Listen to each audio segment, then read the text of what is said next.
Hi guys, so today, just to give you a preview of what we're going to make, so this is a chocolate chip banana muffins. They're really big, that's why I call them my jumbo chocolate chip banana muffin.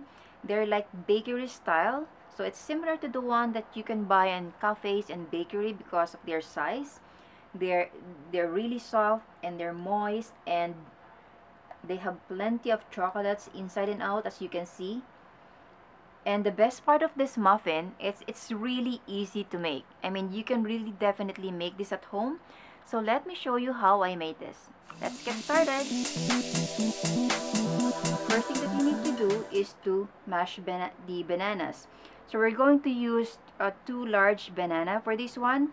So you want to use a banana that has like a dark spots already, because this is a sign that the banana is really sweet. And you want something that's sweet when you're making like a banana bread or banana muffin, because it has a lot of nice the flavor aside from the natural sweetness of the banana. So we're just gonna mash this with a fork.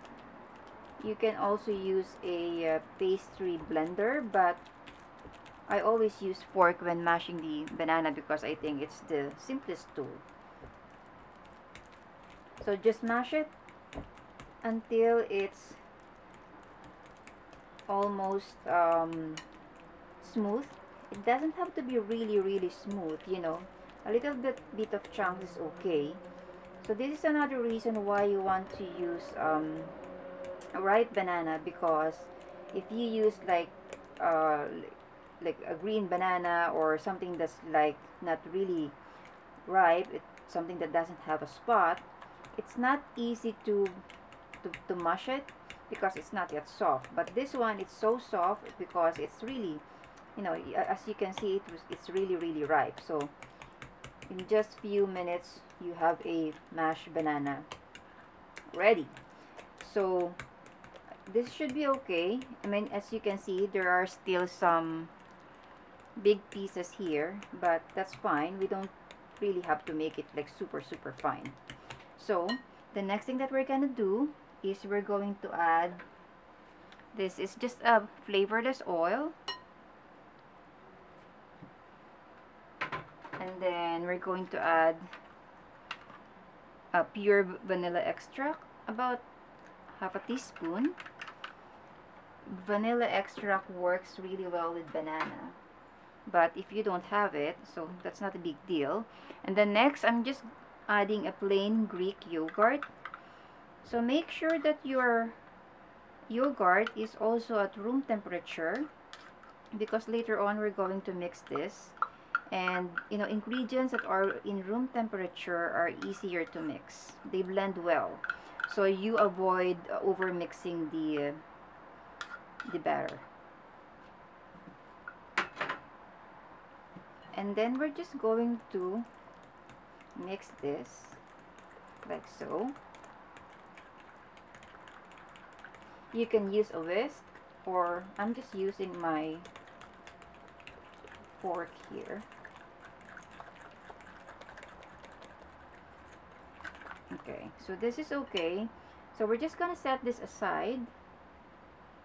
Set that aside, and then the next thing that we're going to do is we're going to cream the sugar and the egg. Okay, so the next thing that we're going to do is we're going to cream the egg. So I have here one egg.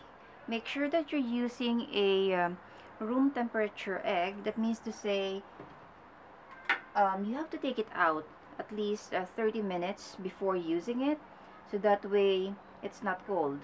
You don't want to use an egg that's been straight from the refrigerator if you're going to cream it, because it's not going to cream easily. So we're just gonna cream it until it's pale and light in color, and then we're going to add the banana mixture once that's done. Okay, so after 5 minutes, this is what we want. It's light in color, it's pale yellow. It's actually like very fluid. When we started, this is like grainy because of the sugar, and it's like dark color, dark yellow. So after beating it for 5 minutes, so this is now what we have. Okay, so the next thing that we need to do is we're going to mix this with the mashed banana. Okay, since I have a since the bowl for the mashed bananas is bigger, I'm just gonna transfer it here. But if it's the other way around, you can just transfer the mashed banana into the egg and sugar mixture. It's important to use a large bowl here because I'm using the hand mixer, so that when we add the flour, you know, we can avoid the flour from the flying all over. So okay, I'm just gonna remove this, and then we're just gonna mix it and fold it. I mean, you don't need the hand mixer to do this because we're just basically mixing the mashed banana with the sugar and the egg mixture. Okay, so it's fluid and runny for now. Okay, so the next thing that we're going to do is we are going to add the all-purpose flour. So I want to do it in 2 addition because this is quite a lot of flour. So add the half of the all-purpose flour, and then I have here a baking powder, and then of course we have here like salt. You can use the hand mixer if you want to, but I just want to use the spatula because this is an easy mix anyway.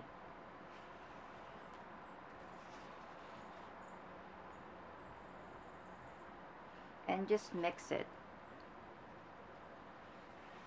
So I want to I like adding the chocolate chips halfway so that it's easier to mix, because if you put it at the end, sometimes it gets, because the batter gets really heavy, so it's difficult to mix, and we don't want to over mix it because we don't want to end up with a tough muffin. Okay, so now we can add the remaining flour and just mix it. So this is going to make 6 jumbo muffin. If you don't have a large muffin pan to make this, you can definitely use a regular size muffin pan. You'll be able to make about 12 to 14 pieces. But if you use the tall liner, so you'll end up with 12. So this is a lot of batter because we're making like a jumbo muffin. And then I have here a block, like small chocolates, this along with the chocolate chips. I'm just adding it, and then we're reserving extra pieces for the toppings. You can add more chocolate if you want to. I'm using a combination of semi-sweet and dark. You can use all semi-sweet, you can use all dark. So, you know, if you want, you can even put some nuts in here. Or if you want to turn this into a chocolate chip double chocolate muffin, just replace 1/4 of the flour with cocoa powder. But make sure to sift the cocoa powder so that it doesn't have lumps. So this is okay.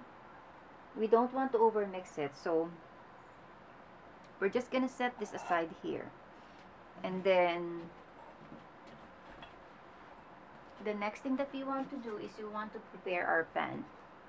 So this is a 6-piece large muffin pan to prepare.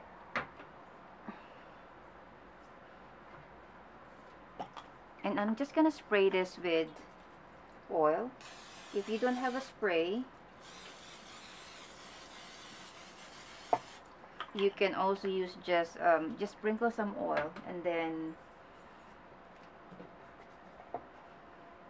just brush it with the the pastry brush, or you can also use a melted butter. Okay. Oh, sorry. So before, I think I forgot to add. Okay, I need to add this one here. I forgot to add the buttermilk. We're just adding buttermilk. I almost forgot that. So don't forget to add the buttermilk and just mix it. So the buttermilk will make the muffin kind of like extra soft. If you don't have buttermilk, I mean, you don't have to buy, because the problem with buttermilk is they don't sell it in small size. So you can make your own buttermilk by simply mixing the 2 tablespoons of milk with a teaspoon of lemon juice, or for a plain white vinegar. But do not use like flavored vinegar. You don't. Okay, there you go. Now we're ready to put it in the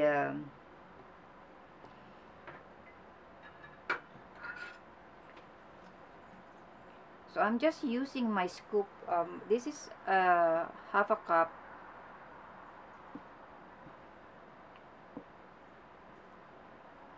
here.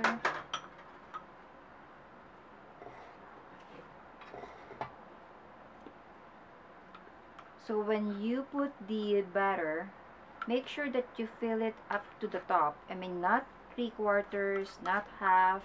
I mean, unlike other muffin wherein we only put like 3/4, for this one we want to go all the way to the top. The reason why we're doing that is because we wanted to have a tall muffin, and that will already guarantee you a tall muffin.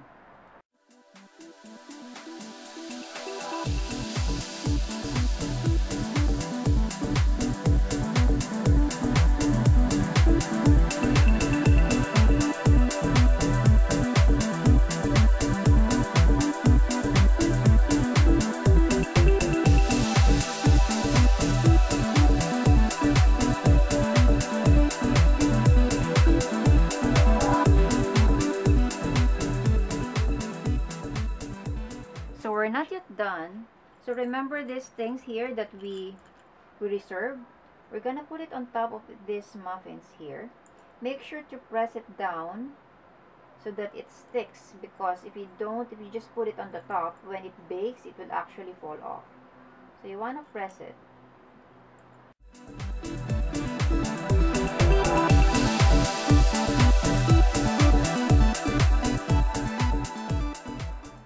And then the last thing that we need to do, well, this is optional, but I find that the sprinkling of sugar on top gives a really nice browning and a crunch. I'm just using a regular sugar, but if you have those crystallized sugar, you can use that. That's even better. But I don't have that, so I'm just using regular sugar here. You can sprinkle, as much or as less.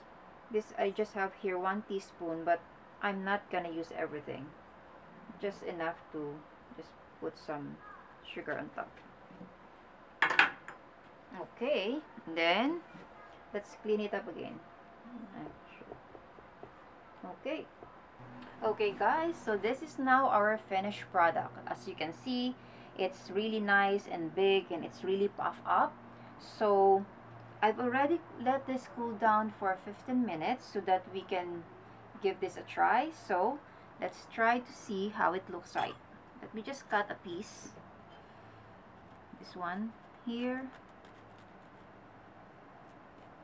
It's really soft, and I can actually feel that it's really moist. Oh man, look at this. See the chocolate chips in the middle? It's still melting, so it's really, really, really nice. There you go. So I hope you guys will give this a try. So until next time, bye.